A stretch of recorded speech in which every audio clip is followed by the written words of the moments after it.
London Mines and Money 2017 here in London, of course, and with me now is Berkeley Energia, a uranium company, and Paul Atherley, the CEO, who was with me just on the exploration pitch battle and who won the exploration pitch battle actually, is now here to answer some questions about the company. Joachim, lovely to see you. Thank you for that. It was great to win the pitch battle, but I think what it tells us is there's a great deal more enthusiasm for junior stocks these days. Absolutely. Did you agree? I think the market's definitely turning, isn't it? Yes, yes, it really looks like to me, and I mean, it was 3 great presentations. You have won, also the audience have voted for you. So yeah, it must be something really going on with your company. Well, I think despite you are uranium, I mean, in Germany maybe you might have a problem, but the rest of the world loves uranium and needs uranium, of course. So give us a short overview on the company, please. Well, I think Germany would like to have uranium back because, as you know, 40% of their power now comes from coal, because the real story of uranium is it's renewables and uranium, renewables and nuclear, because at the end of the day, when the wind doesn't blow and the sun doesn't shine, you need a baseload clean energy. Definitely. And that's why there's 55 nuclear reactors being built around the world today, costing $500 billion.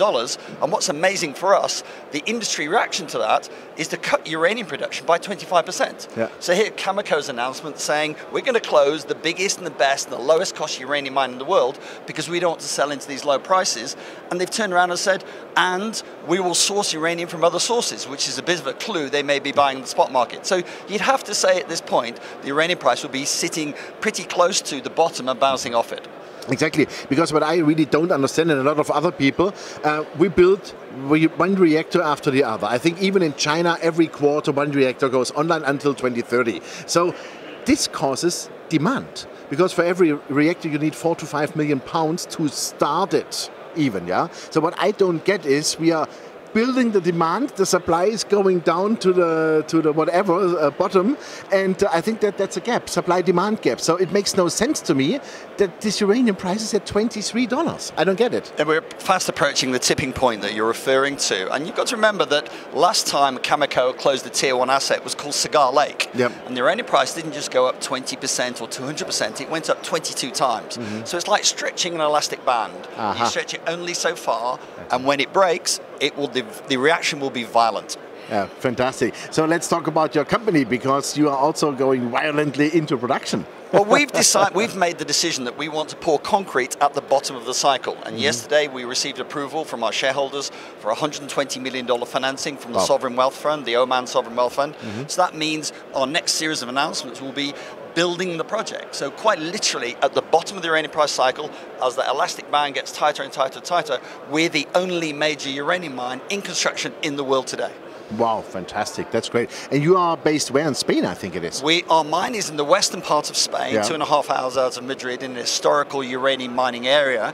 And we will be supplying nuclear utilities all over the world. The European Union, which has no domestic supply. Basically, the European Union, including Switzerland, gets its uranium from places like Russia and Kazakhstan and Niger. So obviously, if we're going to be an OECD producer, heart of the European Union, we're a great location to buy uranium from. Definitely.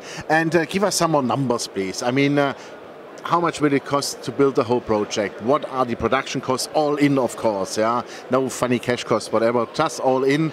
What it costs you guys, and how have you structured so far? I think the simple and most important numbers is we're fully funded into production, and in production we'll generate $150 million of free cash flow based on current numbers, and we have a market capitalization of about that size. So we've got a sort of PE of cash flow of earnings of about 1 to 1. So we're very low on that value, and the reason we do that is because our operating costs are incredibly low. We can make money at the bottom part of the cycle, very low capital costs up front because we've got very, very good infrastructure, and once we build in production, we just generate free cash flow for shareholders. That's fantastic. What is the mine life so far? It's 14 years mine life on day one, but we'll be exploring every year. And as I flagged in the investment presentation we just made, we're exploring for more of these deposits called Zona 7. The Zona 7 is the key to our successful development of this asset, and we're looking for more of them. And we'll be exploring every year. And in fact, we've got some exploration results due. So hopefully in the first quarter, we'll be able to get some more color on extending the mine life. Okay, fantastic. And the mining method, is it ISR? What is it? No, it's open pit. It's very close to surface, but it's what's called continuous rehabilitation. So we'll only open a small part of it at any point in time, and we'll constantly rehabilitate. So the actual mine itself will just be a simple progression of very small openings, continuously rehabilitated, and we'll leave the land and the conditions in much better condition than when we started. So we're very, very conscious of, we're in the heart of the European Union, and we want to do this to the very highest environmental standards. Wow, fantastic. So what would be then the annual production rate, pound-wise, in uranium? And also, you have all permits together? Because I think it's Spain, it's European Union.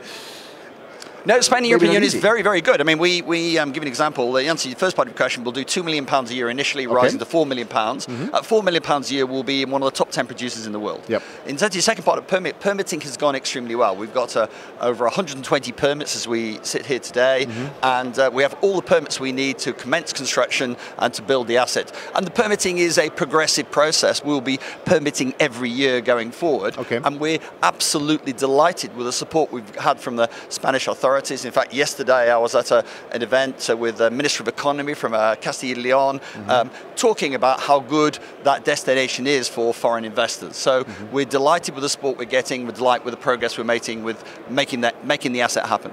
Fantastic. So when will you be then definitely in production? What is the timeline? Middle of 2019.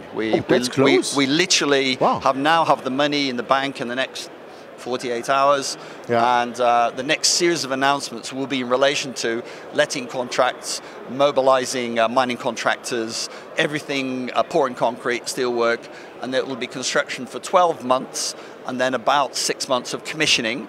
So that takes us into the middle of 2019. Fantastic. That sounds like a great game plan. Wish you all the best for that. Bring it in production. The world needs uranium definitely. And what we need though is we need you to come to site. Because when you see it, so it's not only it's a fantastic mine, but we can take you to Salamanca because it has La Plaza Mayor. We can drink some red wine and some amoni queso, some beautiful food. So, lovely. And I know you and I can enjoy that together. Well, you don't see it, but I love food. That's correct. Thank you very much, Paul. My fantastic. Pleasure. And keep it going, I would say. We look forward to the next news then. And congratulations on the financing. I mean, that's outstanding. Very much. Thank you very much. Thank you. Thank you. Yeah, ladies and gentlemen, it was Paul Atherley, the CEO of Berkeley Energia. And you heard it, the company is fully financed, full on track into production in Spain, 2 to 4 million pounds. They will produce annually then, and starting by the second half of 2019. So I think check out the company, and uranium is definitely now at the bottom. It starts 2018. Bye-bye from London.